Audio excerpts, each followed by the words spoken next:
We live. We live again. Twice in the same day. Still daylight outside. What am I doing? It's crazy. It's crazy. Gotta make video after video. Gotta talk into the camera as much as possible. You know? Have to focus on growing my voice in this space. And I'm on a mission to get you guys really, really familiar with the inner storyteller. Hello and welcome back to the Inner Storyteller. Welcome to this podcast. Welcome back to the channels, the Ufuluchild and the Inner Storyteller YouTube channels. I am your host, Soul Expression. Very happy to be with you. Please like the video. Please sub to the channels.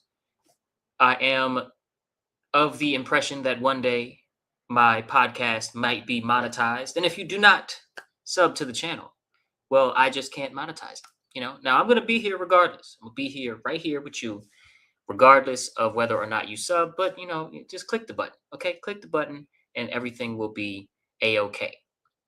If you're here, you're in for a discussion about the inner storyteller.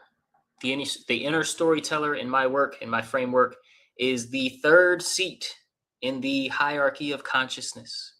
Okay, you got the creator aside, you got awareness, right? First, you got the creator. You got awareness. Then you have the seed of consciousness born from awareness, which is called the I am, the presence of being.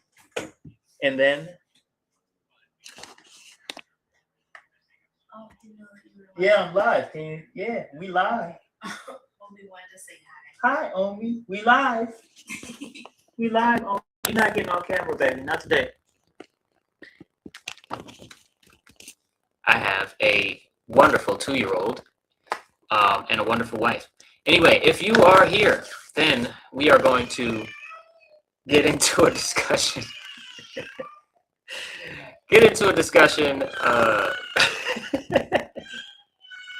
I'm sure y'all can hear that.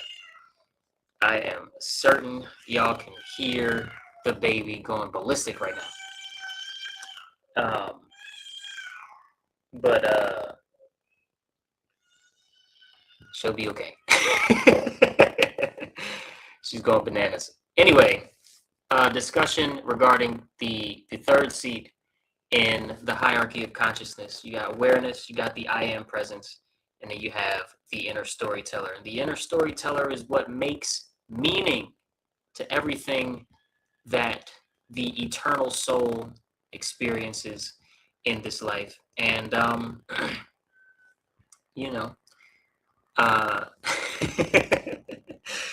can still hear my daughter, and it's just making me laugh a little bit because she was going super hard.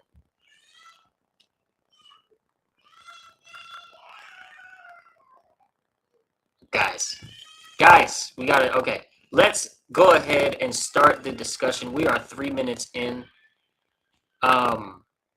First thing I wanted to do was actually share this super cool, super wonderful, super funny kind of Family Guy Peter made into like a Chad muscle guy speaking, you know, some AI, you know, an AI kicked out some script for him to speak. But what this character is saying makes a whole lot of sense when it comes to what's going on right now. So before we get into the main discussion regarding the school system, first check this out. YouTube while you eat. TikTok before bed. You've trained your brain to never be silent, and now you don't know what your own voice sounds like anymore. You're not tired because you're lazy. You're tired because your brain is overloaded. You don't know what your own voice sounds like anymore. Every problem you face, you run to someone else's answer. You forgot that you've got a mind built to solve things, not just absorb them. And here's the truth. Most of you already know what to do. You're not confused. You're overwhelmed. You've got 50 solutions in your head for problems you haven't even faced yet. And now when the real thing shows up, you freeze. You panic. You hesitate because you're filled with hypotheticals, but empty on experience. You're mentally busy, but emotionally stagnant. And the worst part? You call it self-improvement. Let me be clear. Consuming content isn't growth. Action is growth. Failure is growth. Personal data is growth. You don't fix your confidence by watching another video. You fix it by going out, trying, failing, then coming back to the drawing board with real feedback. Precisely. Precisely. You know? So I wanted to kick today's discussion off with a reminder that sometimes we have to acknowledge the fact that we are not thinking, and we're not thinking through our everyday choices as much as we ought to for, optimal headway in our missions that we embark on.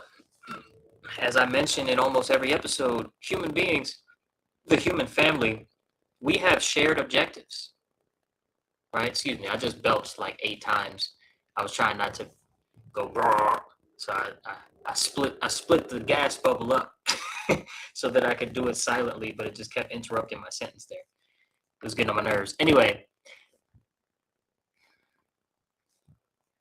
what I'm saying is that our ability to think for ourselves and to really look at our everyday habits objectively is being carefully and meticulously stripped from us. We are losing capacity as a human family to actually achieve our shared objectives like more freedom, more harmony, more trust in each other, more technology advancement that comes already aligned with principles that keep people, safe and sanitary and all of the good things. We have shared objectives, less poison.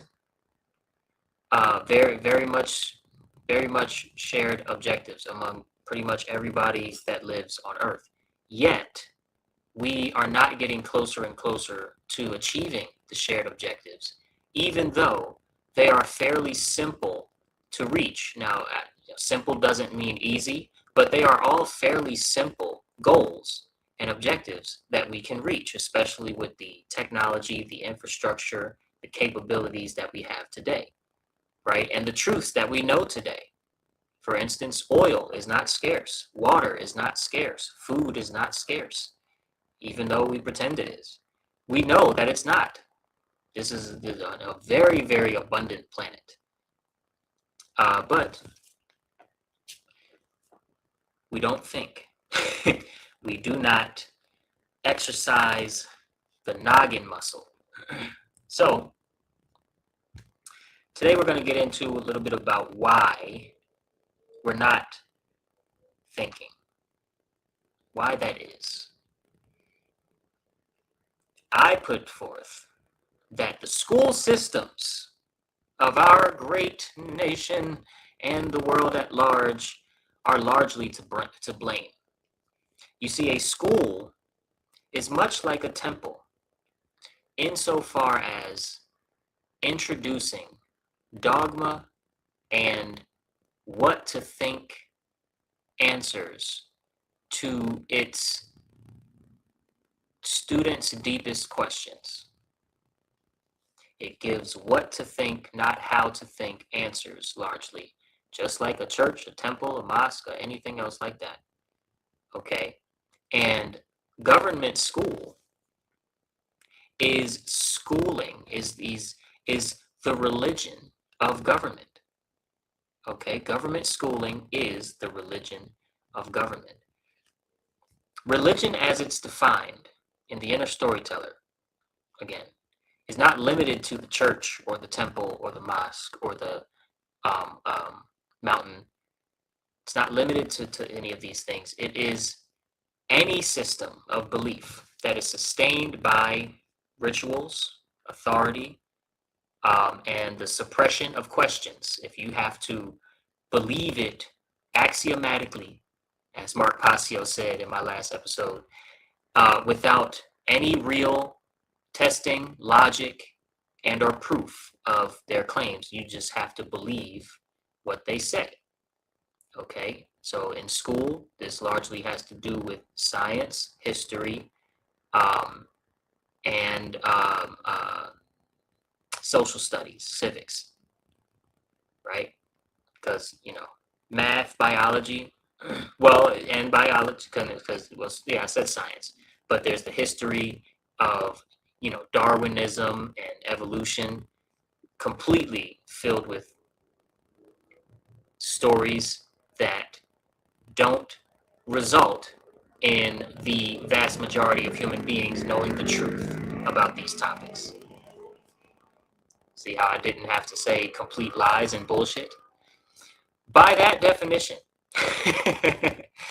compulsory government schooling is one of the most complete religions ever constructed. It's one of the most beautifully designed, expertly executed religions ever constructed.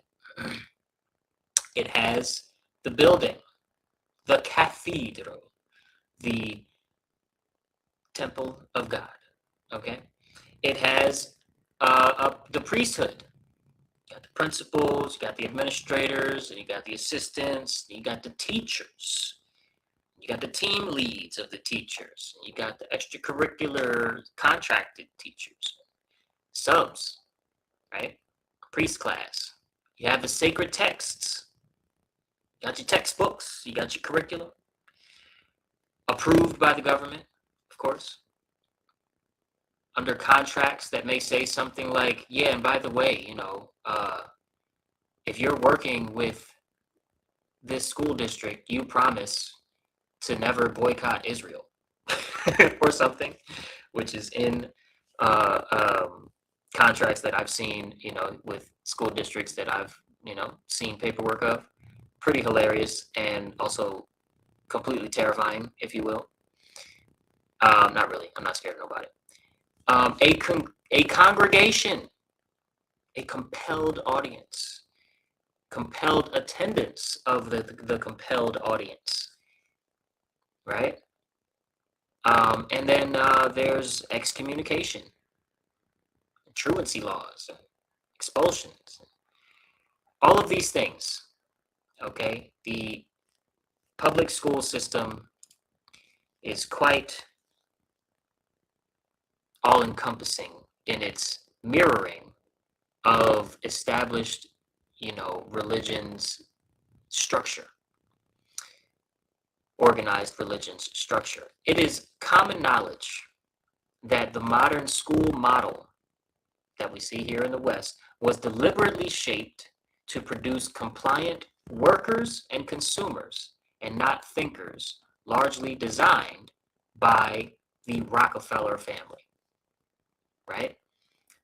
This is widespread, not new under the sun conspiracy theory knowledge. This is regular old, you learned about it way before you acknowledged it, but right now in time in 2026, everybody's already acknowledged it twice. These schools are still full of children, regardless of how many people know, have the knowledge that the design of the school system, as well as the buildings and all of these things, and the curriculum therein, is aimed to produce compliant workers, slaves, aimed to produce people that will sign contracts that give their body and spirit up in service of people who think they're better than you.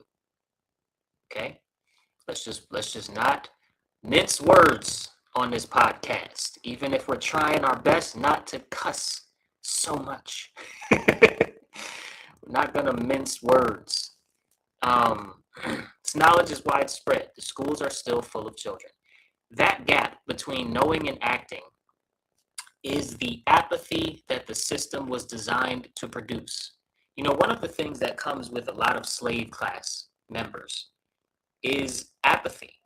Okay, we are very unfortunately and wrongfully apathetic to one another.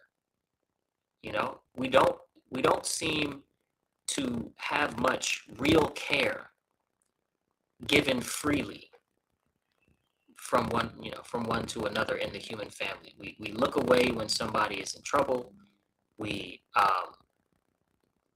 very angry with each other all the time for very little infractions or little inconveniences. You know, we dump friendships for nothing. We break marriages up for nothing. We leave our kids, to fend for themselves for little to nothing. Um, and some people do very, very, very heinous things that aren't actually, psychopaths or sociopaths, but they make, very vengeful or very extremely rageful mistakes, and then live with that, to the best of their ability,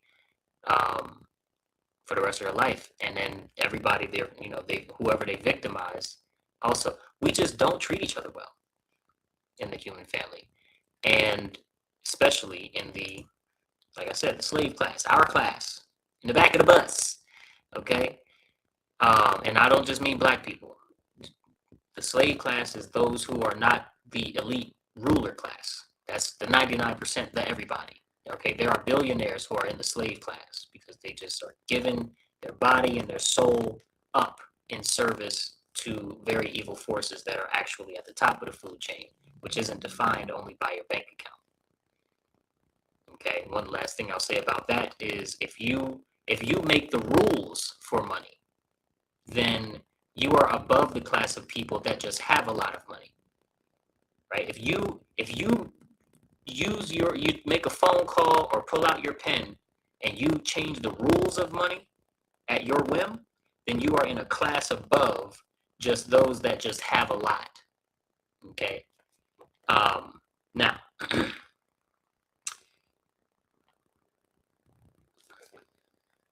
Keep in mind that it's common knowledge that we know the school's design is designed to harm. And simultaneously, although that's very common knowledge, way more than it was, let's say, 65, 75 years ago, okay, the schools are still filled with the children, okay? It doesn't seem like anybody's batting an eye. You cannot accidentally engineer that level of mass compliance. Okay, this level of mass compliance has to be meticulously planned, well funded, and sustained by a huge web of, propaganda, ritual, euphemism, word magic, and mind control techniques that are very hard to see for those who are not initiated in the occult practices that they use. And I don't mean initiated as in you're going to start doing it. I mean initiated as in you learn what they do so that you can see when they're doing it, right? You don't start doing what they do. You learn that it's just this type of sorcery is there's a body of work that details it, and when people do it with a level of proficiency, they can actually harm you or cause you to think it's your own good idea to harm yourself over and over again on their behalf, right? Or to their advantage and to your detriment. This is an outcome that we see has most of the world right now, okay, in its grasp. So you cannot accidentally engineer that level of mass compliance and obedience. That has to be done through a very ancient, like you've been at this for a long time to get it to the level that we have it now. And it's very well funded. So what's the pipeline? How do we end up in the super compliance to these obviously evil, obviously wrong systems and circumstances? Well, first of all, children spend most neurologically formative years of their lives being conditioned to sit, obey, raise your hand, ask permission, wait for the bell, fear the principal, fear the principal's office, and accept external authority as the source of truth as well as the source of privilege. Almost like they're the source of your God-given rights. That is not a system of education. That is what I would call inner storyteller programming at scale, big scale, right? And by the time a child is an adult, the obedience that they've instilled in their very bodies does not need enforcement anymore. And hence, it misses their logged pool of common sense. Right? It's not common sense to say the things that I'm saying in this video, even though they're known. It's not common sense. People don't readily say these things about the school system outwardly and without mincing their words, because the obedience is baked into our being, like we were put in the oven in a sea of obedience until we were, until we soaked it all up. It's a bad analogy. This is a horrible analogy. Anyway, like we were a sponge and we soaked it all up. There we go.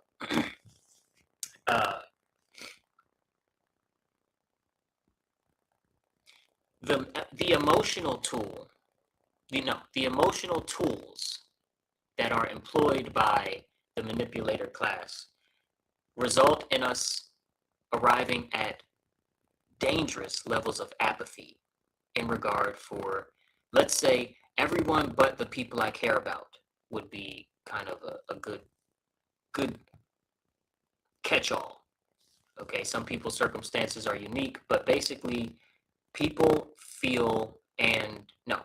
behavior reflects dangerous levels of apathy, except for their own.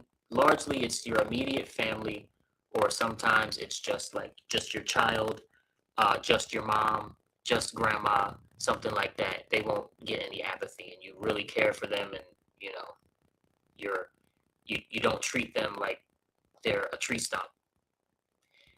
You treat them like they matter just as much as you do, and their needs and feelings matter just as much as yours do. That does still exist, but your friend, your best friend, that does still exist. But for everyone else, you watching this video, we might want to, look in the mirror and be a little honest in some self-reflection. You don't have to look in the mirror, by the way.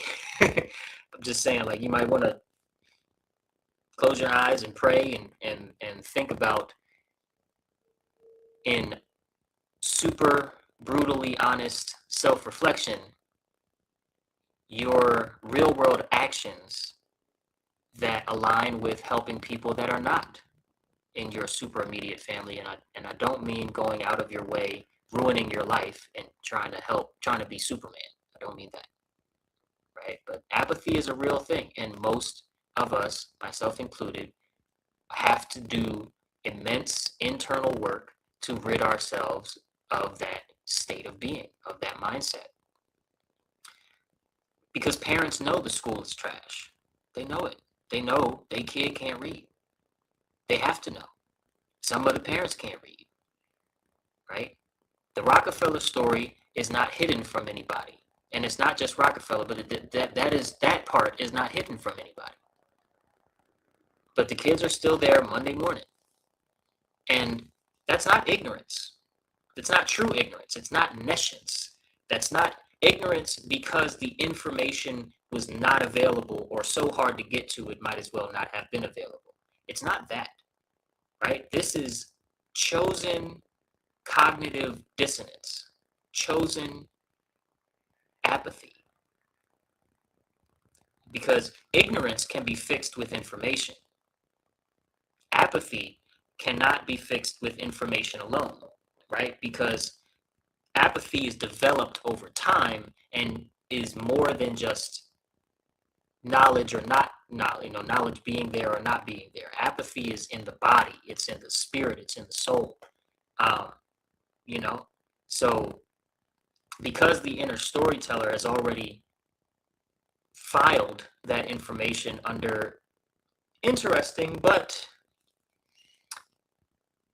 what can you do? Cool story, bro, but what can we do? What can I do?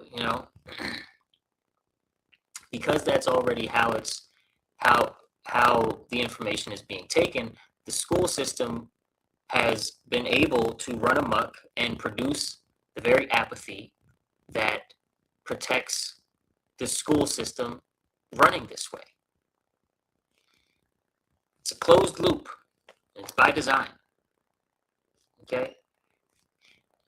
You go through the school system yourself, you have kids, you go through the school system yourself. By the time you get to middle and high school, you're complaining about it because it sucks. You know it sucks. You don't have the right vocabulary or the life experience to say exactly what you would change about it. But this doesn't work. It doesn't work for you. It doesn't work for any of your friends. The people that get A's are basically getting A's because it's too easy for them. And the people that get F's sometimes are not dumb, but are just rebelling against this thing that sucks, this situation that they didn't ask for and that was forced upon them and doesn't make them smart. Right? And it's just so dependent on disciplinary by hierarchy, chain of command, mind control tactics and structures and setups. It's just mazes that they build. Bureaucratic mazes. Just like we go through like with the IRS, or when you need to do something legally and you got all these bureaucratic mazes to go through. And it doesn't, there's no God in school. There's no morality really in school. I mean, probably get some nods toward right and wrong in certain social studies lessons. Maybe you take an ethics class or two, or a philosophy class or two in college, on the college level, but there's no morality in school. There's no nature in a lot of schools, or if there is, it's like one lesson out of the year. We'll plant some things, put them in the window, and it'll be a cute little thing that you can take home when it starts to grow, and then that'll be it. There's just a huge disconnection. And there's a connection to religion, right? Government is the dominant religion of the modern world. The belief in government is a religion. I hope you know that. Belief in government is not natural. There's no government in nature. Okay, it completely and 100% only operates off of our obedience and consent. Whether that consent is under duress, under force, threat of violence or death, or not, if it's peaceful.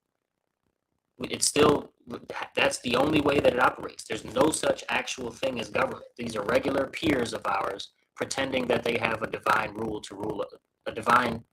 right to rule over others. This religion of government claims moral authority. It demands taxes and tithes, promises salvation in the form of Social Security, health care, and the court system remedy, right? It punishes heresy, which means, non-compliance, or they're trying to pass speech laws in America. They already got them everywhere else. The school system is its seminary. The school system is the seminary where the next generation of believers is formed before they before they are old enough to consent to the doctrine. They go to school.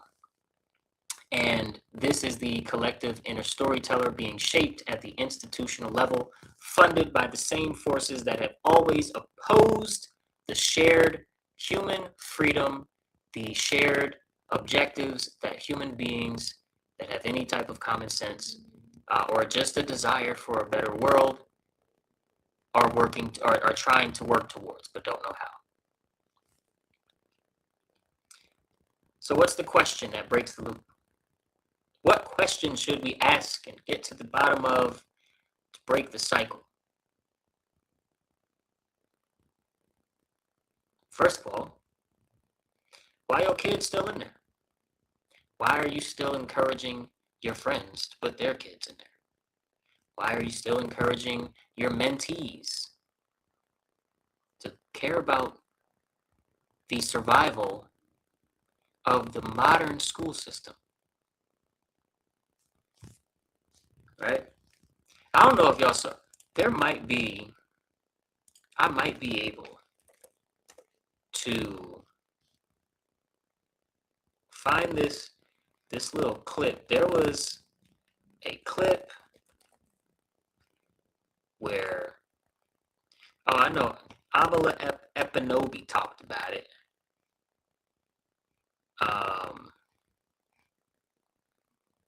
Here we go. Okay, let me.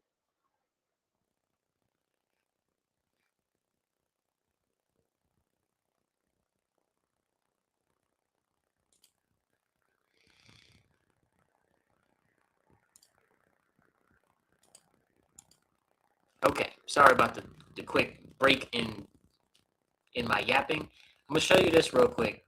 And you gotta see how bad it is in the context of me talking about it in this video. Okay? So let me add this to the stage right quick. Add to the stage. I'm gonna hit this like this. And yeah, Amala Epinobi, subscribe to her channel if you know. School, where this kid is asking students within his peer group to read a specific sentence and then to tell them what they've comprehended out of that sentence. And boy, the kids are struggling. Let's watch video number 1. Read the ending score for me. She wore a suit, clothes that were. Who's this for? Extraordinary, but somewhat Gertrude? No, explain what that means. I don't know. She wore a sahalat of clothes that were extraordinary, whatever, bro, but somewhat gooch. What does that mean? She wore a lot. Wait, she wore. Bro, I don't know, bro. Can you take the card back, please? She wore a. Oh, baby. She wore a silhouette of clothes that were. Bitch, I don't know that word. I don't even know how to read. I don't know why I do. She wore a silhouette of clothes that were extraordinary, but somewhat gauche. All right, now what does that mean? I have no idea. Like his clothes was nice or something like that. She wore a. I don't know what this should say. I don't know what this should say. I don't know what this should say. I can't read it. Can't read it. Can't read it. Cancel back. All right, let's pause the video there. Now, I see a lot of people immediately saying these kids should feel embarrassed. They should feel humiliated for not being able to read. Nah, yeah, they shouldn't. They shouldn't feel humiliated. I want to. There's another couple examples. Just want to see real quick. Before I get into it. To fail these children. They've pointed out that these children are failing themselves. Now, the original creator decided to make a second video where he asked these kids to read another sentence and to let him know what they understood that sentence to mean. Let's continue. What the f does that say? Now, this sentence says, the colonel asked the choir to accommodate the governor's schedule. Why am I reading this? No, I'm not reading this. This is a whole bunch of bullshit. The colonel asked the choir to accommodate the governor's schedule. What does that mean? But he's asking the choir to accommodate to the governor's schedule, right? Yeah, in your own words. There's a governor's schedule, and so the colonel is asking the choir to accommodate to it. In your own words. I don't know. The colonel asked the choir to accommodate the governor's schedule. All right, what does that mean? Right? They asked the people to sing for the governor's schedule. I don't know what this means. The colonel asked the choir to accommodate the governor's schedule. What does that mean? He asked the choir to accommodate. I don't know, bro. It means he asked them to read the schedule. So, the colonel asked the. Okay, so y'all can see okay, that it's not a game. We can't read extraordinary, silhouette, accommodate. You know, if you got to accommodate the governor's schedule, it obviously means you're going to make a change so that the governor's schedule fits in with whatever you're trying to do. Simple, stupid things that we should know by the time we're 18. We don't. So, obviously, the first question that helps break the loop is, why are your kids still in government schools? Why are they there? Why are they there? But why though? And it's not as an attack, by the way. This is a genuine inquiry into why. Why? If it doesn't have to be like that. You know, if you're saying your life depends on it, this ain't in your question, okay? But other than that, why are your kids still in there? Second question, what story is running underneath the thoughts that makes you feel like the knowing that the school system is harmful is not enough information to pull your kids out of school? Right? What story is running underneath your thoughts that makes knowing the school system is trash okay with you makes you okay with keeping your kids in there?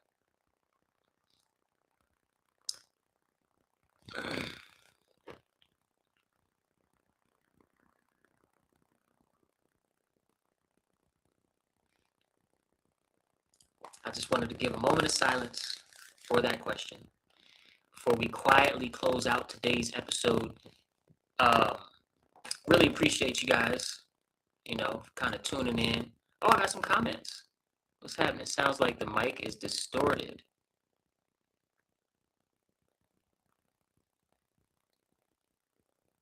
The Big has some feedback. Okay, the video has some feedback. Got you. Got you. Hopefully, everything else came through pretty clear. And I hope that you guys understand where I'm coming from when it comes to this topic of why the school system must change now and exactly how to do it. Why the school system must change? Because it obviously has failed. And it's been failing for, decades, but it has failed definitively as of today. And the only means to changing it is to get your kids out of there. What you're not going to do is force Congress and force the school boards and force the trustees to change everything for you. You're not going to do that. But pull your kids out of the, okay? Pull them out of the, and find your natural rhythm, find your natural way of building community around educating the children that are no longer in these government schools. Government schooling is the religion of government. Okay? So, thank you all for tuning in. Please make sure you like the video and sub to the pages. Yesterday and today we did a whole kind of Bible study. Now we're talking about the school system, and there is so much. I have only scratching the surface on the reflections and things coming up about the school system. So please stay tuned. If you like this episode, you will definitely like future episodes. Keep in mind, on this channel, we are not bashing faith systems. When we talk about religion, we are not calling anybody stupid for having a faith system. We understand that you can't live life without orienting yourself in some kind of way when it comes to belief. And so we are meeting people wherever they are and simply examining the psychological affects and effects that the stories we believe have on society, alongside examining the current condition of the human family, which is, of course, the condition of slavery. Right? Super duper important. Thank you for your comments. Thank you for your time. And I will see you guys tomorrow tomorrow is Sunday. I will see you guys Monday for the next episode. Peace.